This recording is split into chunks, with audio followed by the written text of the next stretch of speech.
Hi, my name is Danielle Jerschefske. I'm the North American editor for Labels and Labeling magazine, and I'm here with Mike Ferrari. He is the president of Ferrari Innovation Solutions, and he's spent quite a few years in the brand owner space, and specifically with Procter & Gamble. And now he's doing some of his own consulting and helping drive digital printing and digital software throughput solutions for the label and packaging industry. So a year ago we had a discussion when we were at Labelexpo Americas. So we just wanted to follow up again and find out what's new, because quite a lot has happened in this last year. So what are some of the new trends? What's going on? Well, first, Danielle, thank you for having me again. Always a pleasure to talk to you. I've had the great pleasure coming in a day early on Monday. There was a very specific brand event where HP invited a number of large brands to really begin educating, and I was part of that. And I'm seeing just a great learning and understanding and awareness. There's still a lot of education that needs to be done, but for everyone that is educated in the large multinationals, they're very interested in pursuing growing their brands. So I think we're going to see some acceleration in 2014, even more than we've seen in 2013. And so we have seen some great things. And what would you say are the advantages or the benefits for brand owners when it comes to this technology? That's a great question, because I try to summarize that into three buckets. I see that digital printing is great for brand growth. It's great for agility and complexity reduction. And thirdly, it's a really big story on sustainability. Yes. So those are the big three. For brand growth, we've seen the Coca-Cola campaign that many people by now have heard of, and now the results are in, and we know that at least in the UK, that was a 3.88% revenue build. So that's impressive. huge. So that's certainly one that can help on brand growth. On agility, it's the ability to respond very quickly to the marketplace, the ability to reduce waste, to order what you need when you need it, so not to tie up a lot of costs in inventory. And the third, on sustainability, is really about when you can manage that inventory, then you're not wasting that inventory that might need to be recycled. A number of brands will openly admit that their inventory waste might be as high as 30%, and I would not be surprised. Excellent. I think that number is accurate. Definitely some serious opportunities there for cost savings and for creative opportunity. I was at an event in the U.S. a couple of weeks ago, and it was a general printing event. But definitely the buzzword there, and one of my big reasons for attending, was to talk about packaging and labeling. Are you seeing anything in that sphere at all, as far as what the wider printer world is thinking about? Oh, absolutely. It's very interesting, because the digital presses, and specifically what HP Indigo are landing here at this show with wide format, and they're the only ones I've seen that are doing this.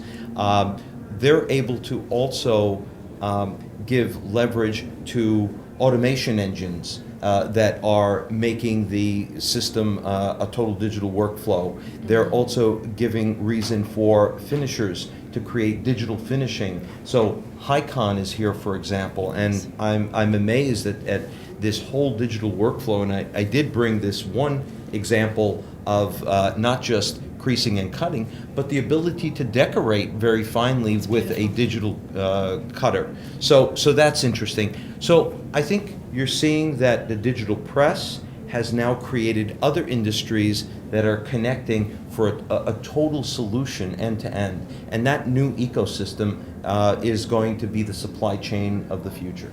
And that's really, I believe, what your vision has been. It has been. You've been around this digital print technology for some time now, but it seems like things are really coming into alignment to fulfill this full-end solution that we're talking about. It certainly has been, and I've never held back that during my time at Procter & Gamble, with just thousands of SKUs in an analog world, it was just too difficult to get new artwork through that system and then be ready for the next change. And so the dream of mine was always to be in a digital workflow, so that all of those handoffs and transitions could be reduced through complexity in a digital world, and we're here. Excellent. And let's talk a little bit about the creative side of what the technology allows. You mentioned the Coca-Cola campaign. We wrote about it in Labels and Labeling. How are the brands seeing this, and how are converters responding? There's a number of digital printing machinery out there in the marketplace, but there's a point of differentiation when it comes to creativity. Could you talk a little bit about that? Certainly.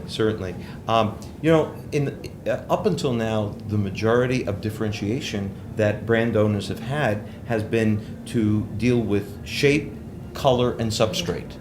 And that's still important, because that will help on the shelf.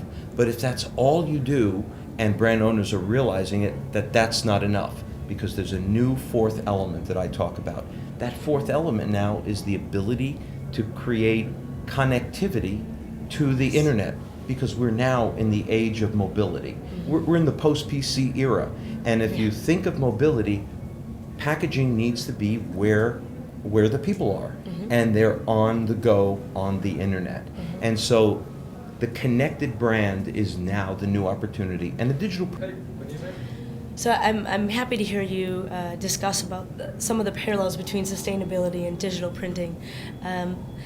Can you talk a little bit about who the decision makers are in the brand owner firms, and how the label converters and their suppliers are working to communicate some of these outstanding benefits to help brands really deliver this connectivity that you're talking about? Right. Well, that's a very good point, because that all programs around connectivity are not going to come through purchasing organizations. They're going to come through the marketing organizations, who are the true owners of the brand. They're the curators of the brand, and need to keep the brand fresh. And so what printers need to do, and certainly what HP is stepping up to do, is to continue to educate marketing so that they are aware that now these new doors are open in the ability to create relevancy, engagement, and interaction, and bringing packaging into the moment so that it's really fresh. Excellent. And I think certainly too with the Coca-Cola campaign, would you say that that brand owners are seeing what that opportunity really is with that campaign? Is there a buzz when you talk to some of them about it? Oh, absolutely. When the giant of the industry is doing something new and is successful with it, then a lot of eyes are going to be attentive to that, and that's what's happening. I think very shortly you're going to see a few more big players, and the acceleration of what brand owners are doing is beginning to pick up. You will see more and more new business models introduced into the marketplace in 2014. It's going to be very exciting. Awesome. So the curtain's been pulled back some, and it looks like we could be in for a pretty awesome ride. I just want to thank you so much for meeting with me today. It's always a pleasure. Thank you, Danielle. My pleasure, too.